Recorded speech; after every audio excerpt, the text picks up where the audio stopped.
There we are, we're live. So let me just go to my, hi Lisa, everybody. Hi, it's Carolyn from Mommy Ramblings. Today I'm speaking with, I didn't know how to address you. You have our Barbara Gitenstein. You want me to just call you Barbara, or is that perfect. Okay? That's perfect. Okay, so we're speaking with Barbara about her new book, Experience is the Angled Road, and this is the memoir of an academic. And, it's a pleasure to speak with you today. I'm very happy. You're living in Manhattan now, but I am. It's a pleasure to meet you as well. Okay, and you have a distinction as the first Jewish woman to be the president of the College of New Jersey, right? That's correct. Right, Mm-hmm. and that, and a lot of, it's what made you, how you became such a leader and everything you went through, I guess, is in this book to get to That's there, correct. right? Yes.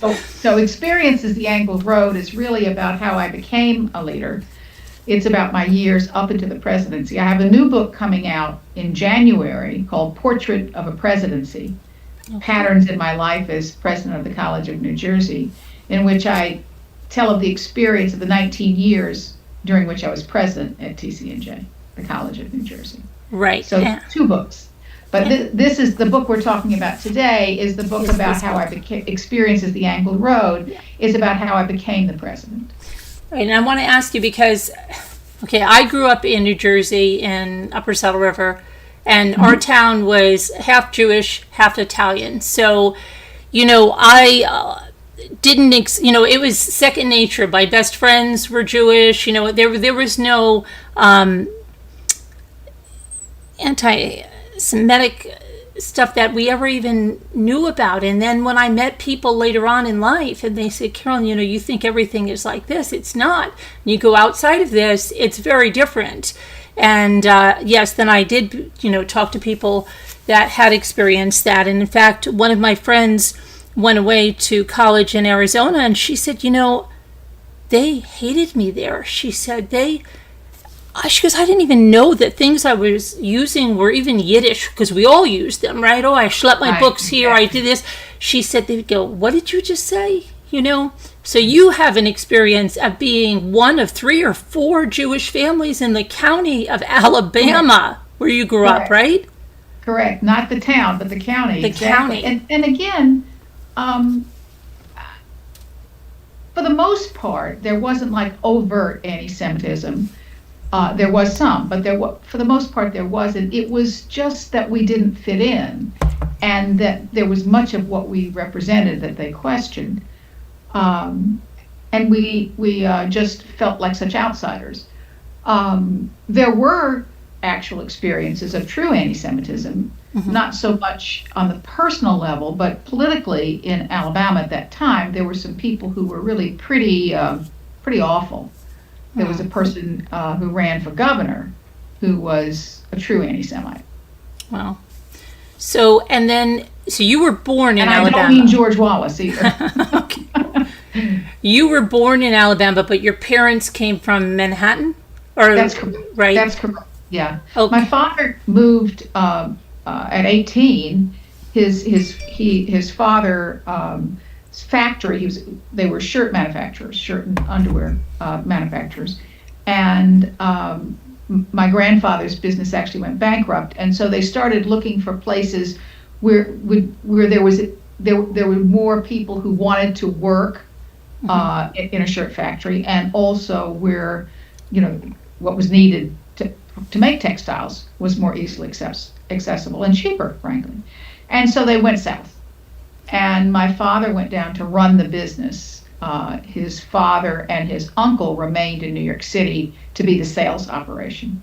Okay, what year was that they went down there? So it would have been the late 30s, early 40s. Okay. And I wasn't born until 48. Okay, and then you're one of 3 children, right? I'm one of 3. I'm the middle child. The middle child. I have an older brother and a younger sister. And the younger sister, okay.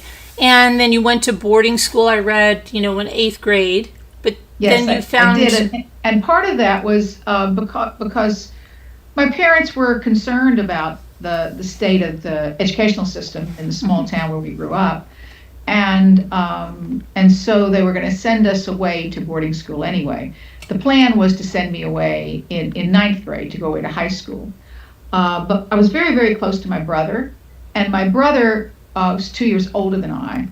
And when he went away to high school, I just was so terribly lonely that I asked to be sent away a year early. And that's why I went away in 8th grade as opposed to 9th grade. And where was the boarding school? And it was fortunate because the boarding school was in Jacksonville, Florida, which wasn't too far from where we lived. And at one time, it probably was a very fine school. But by the time I went there, it really had sort of transitioned to a school for students who were probably socially in trouble. And so needed some kind of, controls that I didn't need. I wasn't a disciplinary problem. And it just was not a very happy experience.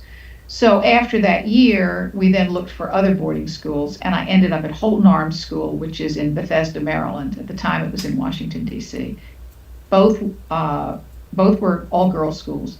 And Holton Arms was a very good experience for me. It was hard to be away from home, but it was a good experience. Okay, so you're going to Alabama, Florida, and then Maryland, right? Correct. But correct. You say that you still didn't feel like you fit in even in boarding school? Well, no, because, part of it was sort of my values, not just being Jewish, because neither of these schools had a very large Jewish population, but also, particularly at Holton Arms, there was a very strong social ranking system. And while my father was doing very well financially, we didn't belong to that, the social leaders, the social class, people whose children were children of ambassadors and things like that. And so I was very different. In addition, I was very much an intellectual. Even as a child, I was very interested in ideas. And as you might remember, when you were in high school, people weren't that way. So I was always considered just a little odd. And were you a voracious reader? Absolutely. Yeah. Absolutely. Loved to read. And was very interested at that time, particularly in high school. I was very interested in music. I was a serious music student. Oh, that's right. Yeah, you wanted to be an opera singer, right? I wanted to be an opera star, yeah. And I loved the music, but I just didn't have the talent. Where did that come from, the opera? Well, my father, he didn't like opera, but my father was very seriously interested in classical music. He was a very fine pianist. Oh, okay. Did you ever play an instrument? I did. I played the piano very poorly. like me, I know a few songs, and that's about it. Yeah. But so you talk about another thing. Your mother with Alzheimer's, right? And yes. Your father. I know that I was reading a situation in the book. Said that somebody found her driving on the wrong side of the road again, and wanted you to approach your mother and tell her she had to give up her keys. Yeah, it was a tough time. You asked earlier in the interview about where I was, my birth order, and I think being the middle child, you're expected to be the negotiator, and also being the elder daughter, you're supposed to sort of take care of things, and that's who I was. So when the time came that my mother had to be told that she couldn't drive anymore, my father really thought it was appropriate to ask me to do that as opposed to him doing it. And I did it. I didn't even question it. I look back at it now and I think, why did I agree to do that? Because it seemed to be my role. It was very painful and very hard to see her accept that. Definitely.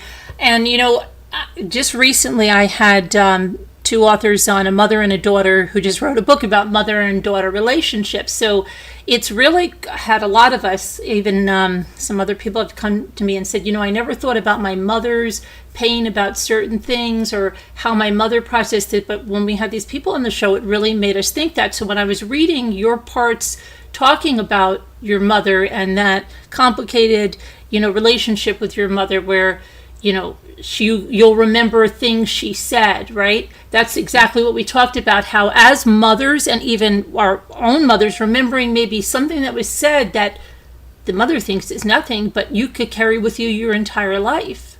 exactly. Right. And vice versa. Right, exactly. I mean, one of the things that I write about in the book is, how did this book come to be? This book came to be because when my mother developed Alzheimer's, my only way of defending myself, because I loved her a lot, was to sort of create a barrier so that I actually couldn't remember my mother during the last 6 years of her life. There was just this person who was like the shell of what my mother had been. And I had been told at the time by a good friend of mine whose mother was an alcoholic, the good thing about when your mother actually dies is that she will come back to you in all her power, the real mother. And frankly, my mother did not. After my mother died in 88, I still could not remember her. 20 years later, more than 20 years later, when my father died, my sister and I were cleaning out the house where my father had lived for 55, 60 years, and I found a hat box of letters, and in it were some letters from an old boyfriend, and I was so excited about finding them. I'd been looking for these for years. Why, I don't know. But I looked at them, and then hidden, tucked away behind those letters was a packet of letters from my mother. And I opened those letters, and this young man broke up with me. And these were letters from her helping me get over that pain. I did not remember those letters. And boom, just like that, she came back to me. Wow. I could hear her, I could feel her presence. And what was also interesting was, as I read those letters, she told me about some very painful experiences in her life. I was not even aware at the time when I read those how generous it was that she told me those stories to try to help me heal. And you could see her motherly love. Right. Yeah. Absolutely. And that's what I mean. I'm just so focused on like that mother-daughter relationship now that it's really kind of awakened something that in a lot of us when we talk to those other authors. And so when I was reading your book, I was just right away that was sticking out to me, that all of those things that you wrestled with, like things like critical things she said to you, right, about weight, or about I forget what was the other thing besides that. Was it smoking? She was very smoking, weight, boyfriends. Okay, yeah. So and some things we just carry with us, and like I said, it could be our mother maybe thinks it was perfectly a harmless comment. It shouldn't be something, but then some people just are on it on their whole life. It's all they remember. And so yeah, we have to be more aware. It's like all of us on what we say, even as daughters and mothers, and it's just absolutely that whole thing. But now your father, so that was another thing I wasn't expecting. So you had a discovery of something in your father's life when he was in a nursing home, right? Right. When he was in his, either it was his late 80s or early 90s. He turns to me once and basically tells me what I guess we all suspected all along, was that Dad was gay. And even after he admitted it to me, he then tried to back up and say, I didn't really mean that. But of course, he did mean it. And I was really very touched that he told me that, because it didn't matter to me at all. I adored my father, and he was a very important force in my life. And everything that I learned about running a $200 million operation, I learned from watching him as a businessman. I didn't take any business courses, and about how to be a leader. And he was difficult and had a really explosive temper and all sorts of things like that, but he was still very wonderful. Right. And how did you said you had long suspected it? Yeah. What? Just the way he interacted with people.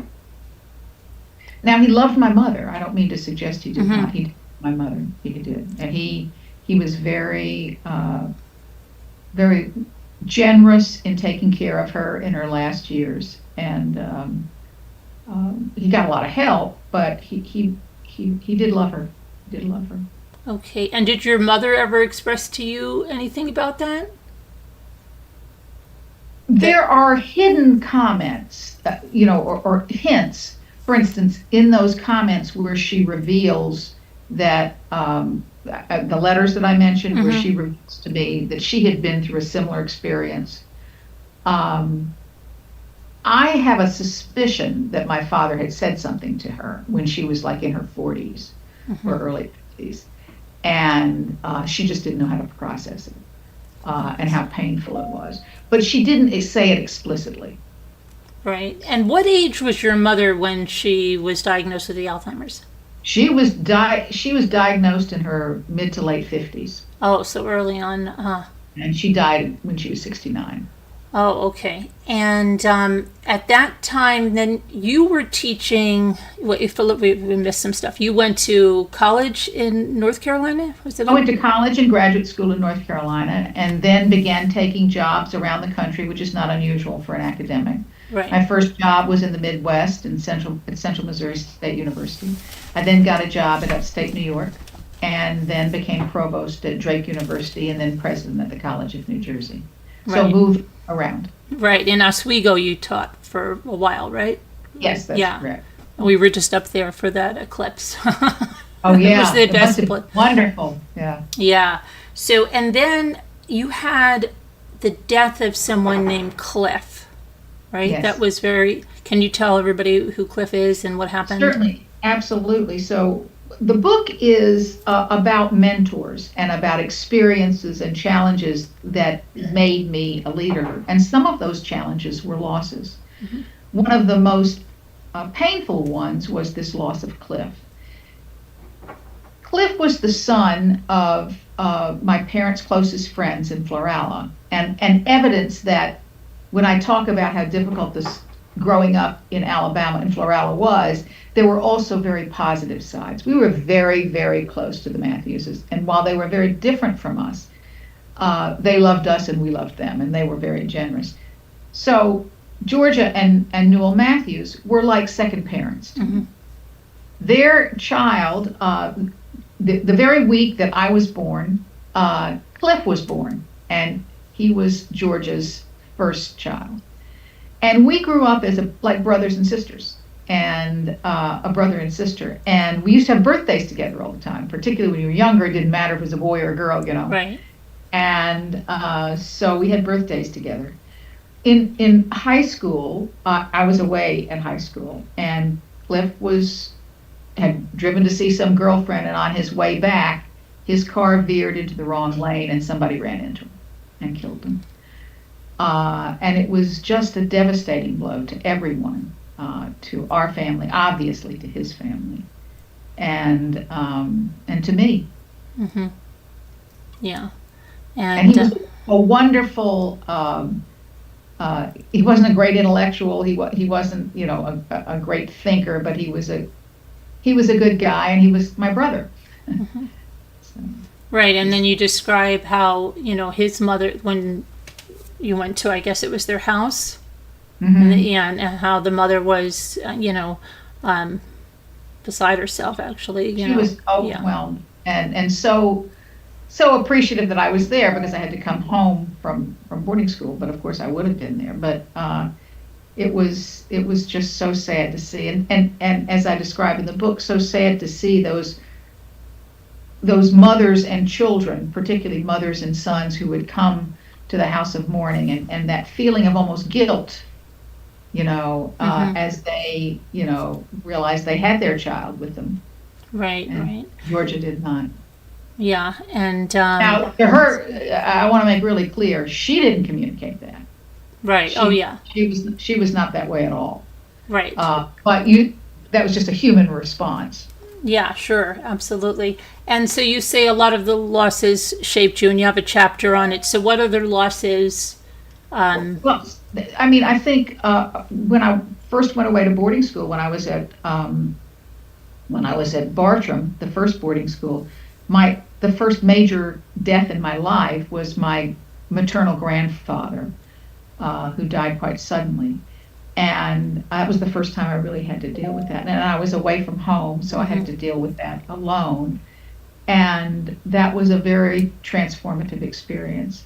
But as I tell in the book, too, there's also there are also very painful losses that happen even later in life. When I was actually president at the College of New Jersey, my best friend from my years in Missouri, one of my best friends from my years in Missouri, committed suicide. And I just had I didn't expect it. And I think that's often the case when suicide happens. I mean, you look back and you see, well, there are hints, and I should have, and of course there's a lot of guilt associated with that too. Yeah. I should have been paying attention. But it was a terrible loss. And I was in my 50s at that point. Right. Yeah, I have a friend who, she called me crying because that happened to her best friend, and it was like, so unexpected. And yeah, it's, you think if you could see something, right? But the losses do affect us profoundly. So let me see what else I wanted to discuss here that I wrote down.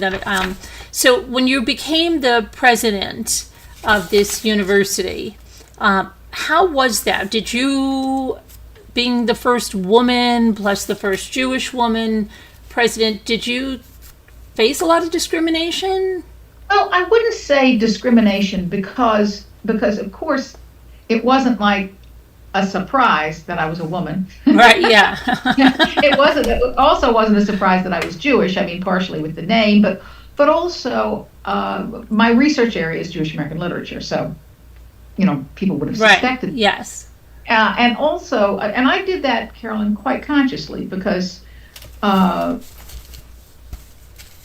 of all, I was interested in Jewish American literature, but the idea of highlighting that in my applications for administrative positions was a conscious point to basically say to the hiring officers, if this is not going to work for you, just don't bother. Right, yeah. I don't want to deal with it, Mm-hmm. and because there are other options for you and for me. So there was no I wouldn't say prejudice at all, but there were things that were sort of unconscious. One of my favorite stories, and I write about this in the second book, Portrait of a Presidency, was when we interviewed for the presidency at TCNJ. And my husband came with me because that's part of, if you've got a partner, they will want to meet the partner as well, because that's sort of part of what these positions are like. Right. And he had a series of interviews, and I had a series of interviews. And he's talking to a group of people, and one of them turns to him and says, well, Don, what kind of china do you like to use when you entertain? And his eyes got wide, and he goes, China? I don't think about China. And you could tell it was the kind of question that was on the list that you asked the spouse of a candidate. Right. Well, they weren't thinking that this was a man. And he really, Don's a great guy, but he just doesn't think a lot about China. Right, yeah. And nor should he, at any rate. So there were things like that. And just more significantly, and I write about this in the second book, just how you go about being a leader. It's a little bit stereotypical, but there's some truth in it that leaders are much more comfortable with team leadership than with this kind of autocratic leadership style that is often a male pattern of leadership. And so for the community to become accustomed to that kind of consultation without interpreting it as weakness was a transition. Right. Now let me ask. I wouldn't call it consciously sexist or consciously anti-Semitic. Oh, okay. Got you. I want to ask you something about raising your kids while balancing your professional life. Did you ever have guilt that either you were giving, you just like, I missed that of my kids because this took place, or vice versa? How did you deal with that? Yes, I had guilt. Yes, and I think the other part of it is that there is no such thing, when you have these high-powered jobs, there is no such thing as balance. Right. You just have to do 100% of your time on both, which is impossible, but that's just what you need to do. I would argue that particularly nowadays, if you look at truly committed fathers, they're going through the same thing. It's not just mothers. Right. And I have a son who's just an incredible, incredible father. And I watch him struggling with that all the time. And he's good at both. He's good at his job, and he's fabulous as a father. And I see him struggle with that. And I don't think there's a fix for that. You just have to sort of balance it. And then sometimes you do make a decision where you just say, okay, right now I've got to have all my attention on my family life or all my attention on my job. Mm-hmm. In the book, Portrait of a Presidency, I write about a really, truly horrible time in my daughter's life. She had been married for about 3 years, and quite suddenly her husband died. Oh, sorry. Very young, in his early 30s. And I was president at the time, and I'll tell you, there was a period of time when I didn't do a lot of presidential stuff. Mm-hmm. I was a mother, and not that my daughter was welcoming it that much. She was in a lot of pain. Yeah. And pushing me off, but I think still glad that I was there. But my point is that there are times when you just have to say no. Mm-hmm. The institution's just going to have to wait a little bit. And right. They did. Fortunately, I had been there for a decade at that point. Right, and talking about stereotypes and everything, and being at the time that maybe other mothers were staying home and they weren't working outside the house, or they had, left their jobs to have their kids. Was there any ever, resentment from your kids? Like, why can't you be like, Stephanie's mom? She's home baking cookies. Why do you have to do this? Yeah, there was some of that. I would say not so much for my daughter, probably more so for my son. Mm-hmm. But that's just not who I am. Right, right. I don't think I would have been a very good mother if I had tried to stay home. Right. And how did you stay home at all? Did you take off? No. And no. Okay. Now, when Pauline came to live with us, you may remember both our children are adopted. So when Pauline came to live with us, I was a full-time teacher. So there's a lot of flexibility in being a teacher, right. a professor. So you can manage time in a different kind of way. And that was true actually when Sam came to live with us as well. So we had a lot more flexibility in time. The kind of pressure and focus on work didn't come until the children were older. Okay. And do you want to say anything about adoption or that whole process? Oh, sure. I adoption is a very complex thing. That is the way I had my children. There are complexities in it, and I think adoptive children, particularly as they get older, have different kinds of feelings that maybe they didn't feel comfortable expressing when they were younger. And they have to learn to do, but my attitude has never changed. Mm-hmm. This is going to sound weird, but I genuinely believe my children found me. I really believe that they were always fated to be my kids, and I feel very close and very fortunate in both of them. My daughter is just I like to say, I feel I did a good job because my daughter is a social worker and my son is a game designer, making goo gobs of money. She's making no money at all. She's saving the world. Right. So I figure I've done a good job if I've sort of balanced the karma there. That's not true. They brought it with them. That's one of the values of being an adoptive parent too. Mm-hmm. You are not tempted to assume the talents or interests of the child. The child has to tell you, which I think all parents should do. But it's easier when the child is adopted. Right. And you're candid about your your dating, your relationships, the love of who you thought was the love of your life that time, Yeah. and everything was going great, and then he just said, maybe we're not meant to be. Yeah. Right. Yeah. It was terrible. It was really truly devastating. And what's interesting is when I look back at it, that was such a short-term relationship. It was probably less than a year. Right. But I was just devastated by it. I mean, and it shows you how those kinds of relationships, it doesn't necessarily have to be long-term. Mm-hmm.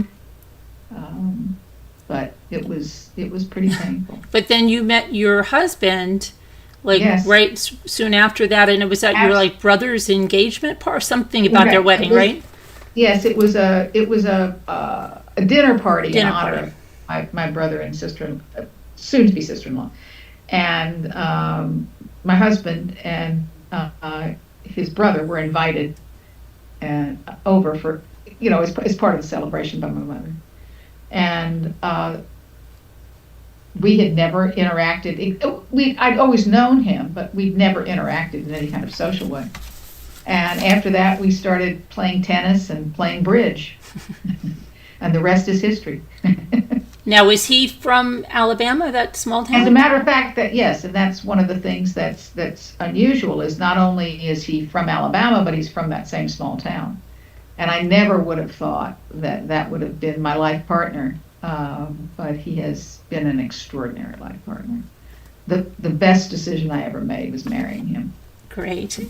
Now, a lot of people that watch us, they have health challenges and things like that, and you talk about ulcerative colitis, right?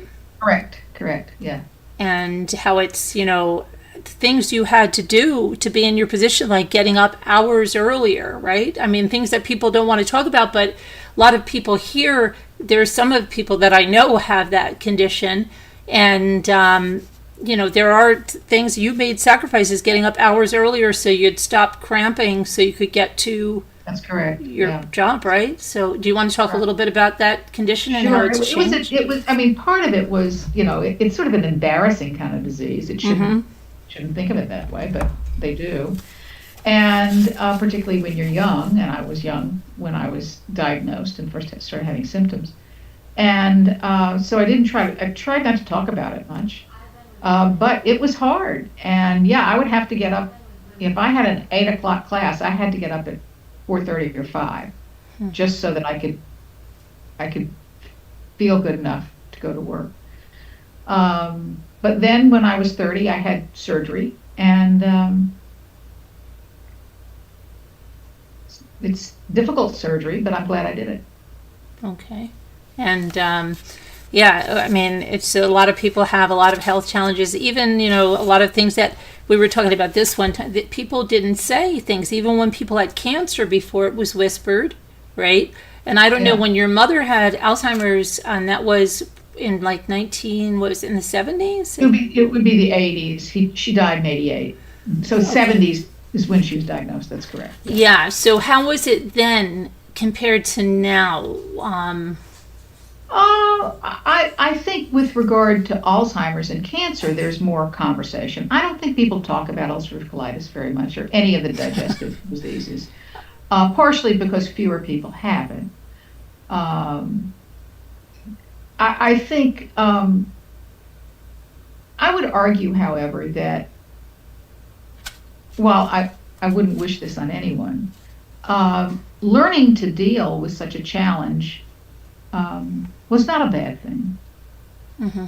And I grew from it. And I learned, that I was not the disease. I mean, that's the most important thing for someone to learn. Mm-hmm. I was not the disease. The disease was something that happened to me.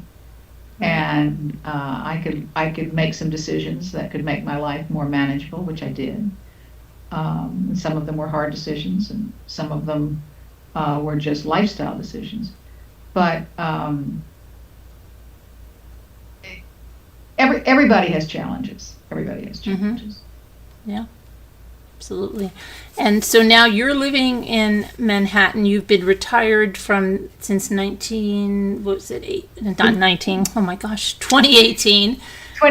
correct, yeah. And I've been doing, since that time, I've been doing writing, obviously, and I've been doing some consulting with the Association of Governing Boards, which I enjoy very much. Helping institutions think about new leaders and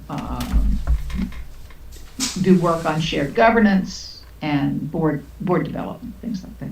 Right. And you mentioned things about your mother in the book about how, like, you saw her truly happy when she went back to New York. Yes. Right, and went to the museums, took her shoes off, and I remember. So why don't you tell about that? Yes. So mom really. I learned a lot from watching my mother, which is why one of the reasons why for me to stay home. I mean, she made a decision to stay home, and she was miserable. She was miserable, and that had an impact on us as children. Mm-hmm. So having a mother that's depressed is not a solution.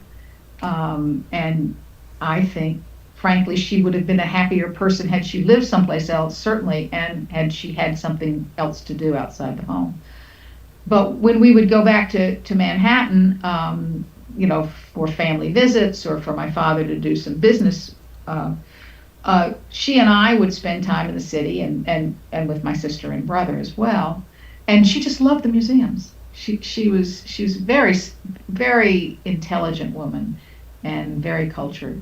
And she loved to go to the Met. She was particularly interested in pottery, and she was particularly interested in Southeast Asia, Southeast Asian pottery. And I remember one time we'd been walking, and she was wearing those high heels that people wore at that time. And she looked around, she saw that there was no one around, she took her shoes off, and she was so happy.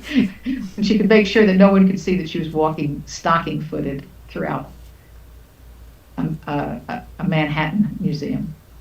Right. So, I mean, you saw your mother's joy then, and you may understand, about things that I think we keep understanding more as we either get to our parents' age then, like I was saying, as we become mothers, we understand more about what our mothers went through and didn't tell us, and what maybe we don't tell our kids everything. And it's just that mother-daughter relationship is just so complex. I know mother-sons as well, but just that mothers-daughters is, we're both women, obviously, but going through a lot of the same kind of life processes.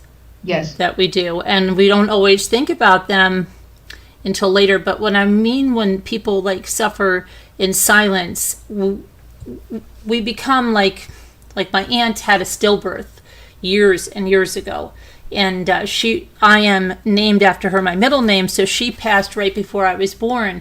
But you couldn't even really talk about it, right. And it was a full-term birth, okay, but it was like, shh, she had a son, yeah, shh. That's what I mean. And now people take photographs with stillborn babies, and they don't have that secrecy.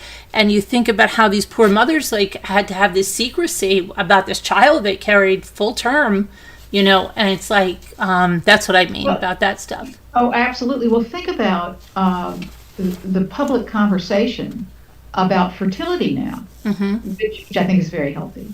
And a colleague of mine from the College of New Jersey wrote an absolutely magnificent memoir called The Wreck, and it combines her experience as a young woman when she has been named for someone who died in a car wreck before she was born, and also her difficulty in getting pregnant, and she sort of weaves them together, and it's just a magnificent book. It's called The Wreck. Cassandra Jackson. So I urge people to read that as well as my book. Right, yeah, and I have the link to your book in the video description, and I have the link to your website in the video description, and I did put it into the chat too. And but what she writes about, it's so healing, I would suspect, to women who are dealing with fertility issues these days, to write of a woman who, of course, it's wonderful that she was successful. She did successfully give birth to two girls later, but the path there was not easy. And just giving people a notion that it's okay to grieve and it's okay to understand this challenge, and what are some of the steps that you can take to healing yourself. Right. And she's not the only one that's written on this. Right. And if you guys in the chat have any questions, just put them up and we will, I'll ask. So what did you enjoy more, your being a professor of of literature at Oswego, or being a president? I was a professor at Oswego and at Missouri, and also I taught some at Drake. Okay, so which was more enjoyable? Was it being a professor or being the president? I don't know that I could choose when. They were different. And one of the reasons why, I think in both cases I consider myself a teacher. And so in one case I taught literature and taught students, and in other cases as an administrator I helped lead organizations, but I was teaching them at the same time and they were teaching me. And so I approached it in a different way from how others have approached administration, I think. I love teaching, and I love the research part of teaching, writing articles and books about Jewish American literature and the writers that I loved. But I also really enjoyed and felt gratified by being an administrator. But I think you can only feel that way if you're at the right place. In other words, just being administrator is not enough. It has to be the right fit. Right. Yeah, obviously. And it was a good fit there for you, right? You really... Absolutely. I lasted 19 years. At that time, the average tenure was 6 years. And tell everybody what kind of college that was. Okay, the College of New Jersey, which is formerly Trenton State College, was originally what's called a normal school, and that is a school that prepared mostly young women to be teachers. Over the years, it became much more broadly, the programmatic offerings became much broader. And by the time I got there, it was very well known in the state of New Jersey and in the Northeast. It was highly academically competitive. And some of the best students in New Jersey, particularly, attended TCNJ if they didn't go out of state. We would compete with Rutgers, and people would choose TCNJ over Rutgers if they wanted a smaller school. And our placement rate afterwards with regard to jobs and graduate school was extraordinary. And in fact, by the time I left, our placement in graduate school was better than Rutgers. So it was that kind of school. We had a range of programs. We had the typical liberal arts courses. We had a nursing school. We had a business school. We had a school of sciences where some of our best students went on to medical school and participated in a 7-year program with the University of Medicine and Dentistry, which then became part of Rutgers, so that students could do 3 years of undergraduate and then go immediately to medical school. Very good. Now, Kate is saying something about... Oh, and an engineering school, too. Ooh. Yeah. They would kill me if I'd forgotten that. That's okay. Kate is saying, says she's got a question here, when there's even a hint of someone close to you that sends a hint about suicide, tell me more. So I think she wants to know a little bit about... Always take it seriously. Yeah. Always take it seriously. I unfortunately had experience with dealing with suicides at the College of New Jersey a lot, because as everyone knows, there's a growth in mental health issues. Yeah, absolutely. With young adults. And one of the things I learned early on was it was very important once a suicide had happened. So I know she's asking about beforehand, but let me get to this other part, then I'll get back to the specific question she asked. It's very important once a suicide has happened to use that word and not to try to use a euphemism, passed away, that kind of stuff. Because students particularly know that you know, and they think you're hiding something, and they won't trust you. And often the students who seek out help after something like that has happened are the ones who are the most vulnerable. So be honest, be open, listen, make sure they get to professionals. Don't try, if you're not a professional, don't try to counsel them yourselves, but just be there as a listening ear. Back to the point, if a friend or a student or anyone around you has suicidal tendencies and says something to you, as I said from the beginning, always take it seriously. Mm-hmm. Don't overblow it, but help that person seek out help. And just be there and be an ear. And again, don't try to counsel that person unless you happen to be a counselor. Right. But that's a different question. But if you're a friend, you probably shouldn't be their counselor anyway. Okay, absolutely. Lisa has a question. She says, did you have the friendship of another woman president while you were president? I had the friendship of another male president. Very close friendship with another male president, African-American president, who was president of a college, actually in Trenton, and I was in Ewing. And he was my closest colleague. And it was just wonderful. We were so close so that we could depend on one another just to be that sounding board. Mm-hmm. When you've had a horrible day and someone has just done something incredibly stupid and really destroyed a program or whatever, I could call him up and get through to his office and say, I just have to talk to him. And then sometimes I'd just get him on the phone and rant. I wouldn't say anything. I wasn't really asking for any. I just wanted someone to listen and sympathize. And he would do the same with me. I think those relationships are very important, very helpful. I'm still very close to him and to several other of my former colleagues. Did you find it easier to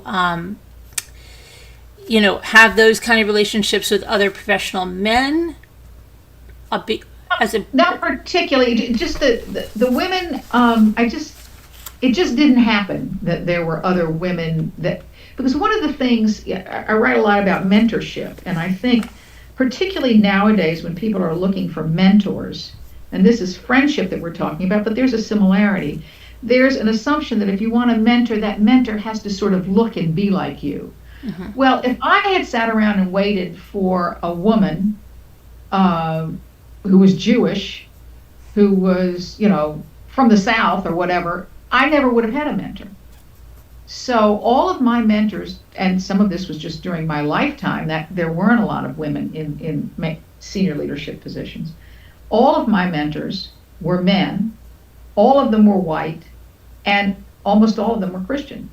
But the point is, what we found out is that we shared a lot. Mm-hmm. There were those markers were different, but there were other things that we shared, and they were remarkably helpful to me. Without them, I wouldn't have made it. There's no question.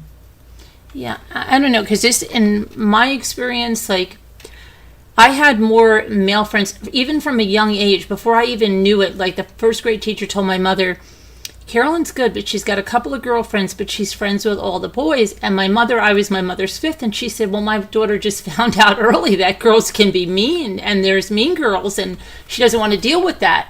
She goes, my mother just understood that. But there are mean girls. There are girls that you always have to figure out. They're mean men, too. Yeah, there's mean men, too, but the girls seem to play more games. Like, if they tell you, does the outfit look good, they may be honest with you, but they may be telling you the exact opposite. Like, there were all those little games that you had to play with girls that I didn't want any of that, so I'd rather have a few girlfriends that I knew, were sincere and didn't want these games. Because there are women that get envious of another woman's success. Did you ever run across that? Some women No. Remember, I had a different experience from what you did, in that I went to an all-women's high school. Mm-hmm. So there were only women. And right. And I had very, very close friends there. Very close. 3 of which I'm still very close to. And so my experience was different. There were some mean girls there, yeah. But I developed some wonderful friendships. Right, because one time when you were going to pick up some cousins or something, and then who were there were girls that made fun of your socks or something? Yeah. And yeah. but those were not people that I knew even very well. So, I mean, it was a hard experience. Yeah, it was painful, but that particular experience had more to do with your mom, my mom, and with her inability to accept that maybe I was having some kind of emotional kinds of concerns. Right. Oh, and that's the other thing I wanted to talk about. So your mother was very, but we're talking about mental health, didn't want to, and like a lot of, we were just talked about this too, like in that time frame, a lot of, if you said somebody is depressed, oh, he just needs a kick in the butt, right? You don't need a psychiatrist. You don't need to go sit on the couch. Right. So, I mean, your mother, it wasn't that unheard of, didn't want, you had mentioned something about going to a psychiatrist, that a doctor had told you that, and she kind of, no, right? You didn't need to do that. That's exactly right. That's exactly right. And you're exactly right. That was that time frame. Yeah. But it also plays into what we were talking about before, that failure to actually, when people are having emotional issues, to be honest with them, or to be open to them expressing it, and for them not to feel that they have to keep it inside. That's the worst thing in the world for them. Right. And I mean, our mental health is still so lacking. I mean, we see it every day, absolutely, right?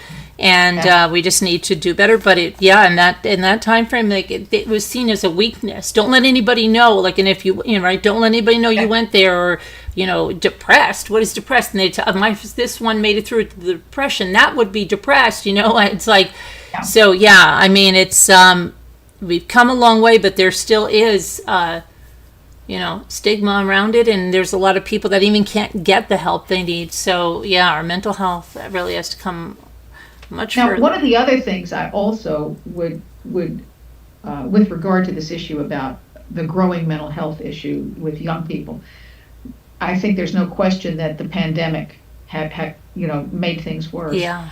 But I also think previous to that, there were some patterns of behavior by families and parents particularly, and also structures, educational structures, that reinforced this need for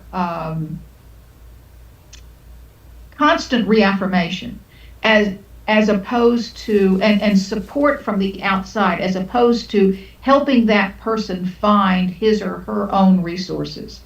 So when I'm talking before about how when someone expresses a concern about a suicidal feeling, to acknowledge it and to listen, that doesn't mean to fix it for them. That means to help them find the resources themselves that they need to fix it.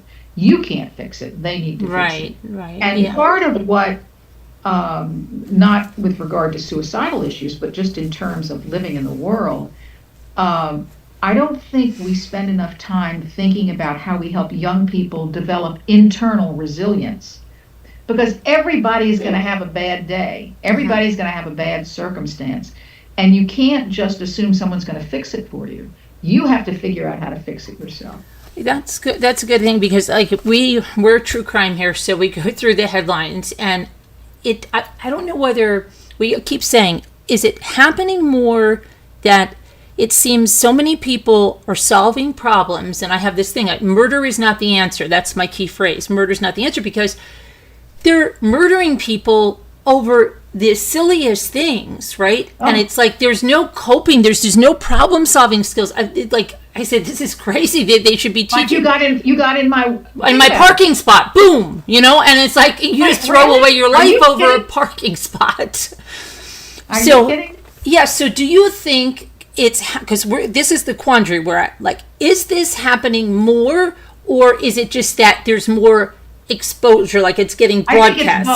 I think it's both. I think there's a lot more exposure, but I do think it's happening more. This rage, but I don't think crime is any higher. I mean, if you look at statistics, that's just not the case. Mm-hmm. I know people don't want to hear that, but like in New York, people hear all these sensational stories, and they're awful stories. But frankly, the statistics indicate that the crime is down in New York City. Mm-hmm.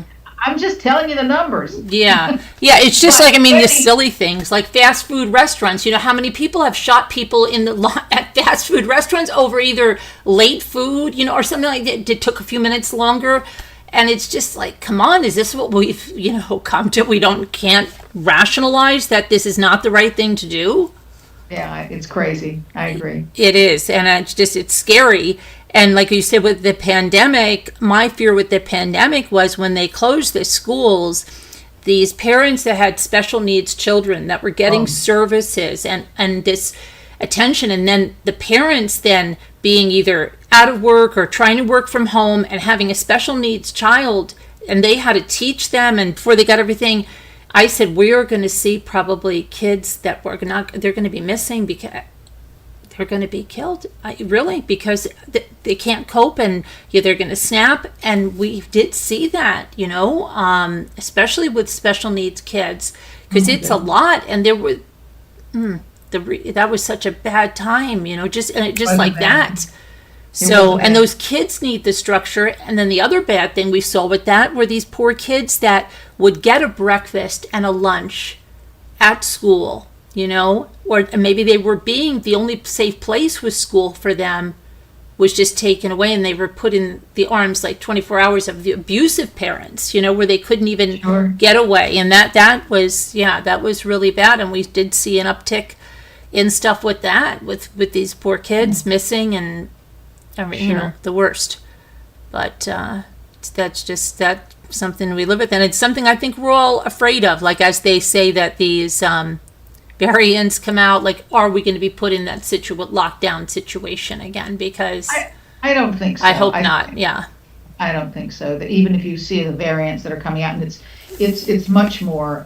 There are many more cases of COVID now, but they're not at the. That's the symptoms are not as bad in general, knock wood. But also, I think we know how to deal with it. I mean, things were just so mysterious in 2020. They were just so mysterious. We didn't know what was happening. Right. But it was a pleasure having you on, and could talk to you for a long time. This is her book, Experience is the Angled Road. And I have a link in the video description. I have a link in the chat, and I have a link to your website in there for everyone to see. And a very interesting book. Well, thank you very much. I think anyone who's interested in just reading of how someone has learned from mentors, because I've learned a great deal from my family and from my professional mentors, and also from challenge and pain, and how to grow and not to accept the negative of what comes to you. Yeah, and is there anything else you'd like to add before? Well, and I hope that people will buy the book. It's available on Amazon or Indie Books. The second volume, Portrait of a Presidency, which is about the 19 years that I served as president of the College of New Jersey, will be available in January, and it will also be available on Amazon. Oh, good. You'll have to come back around then, and we'll talk then. That'd be great. Yep. Be wonderful to talk to you then. Okay, well, very nice to speak with you, and you have a great day. Okay. You as well, Carolyn. All right, bye-bye. And bye to everybody watching. I will see you later. Everybody have a great day. Bye-bye.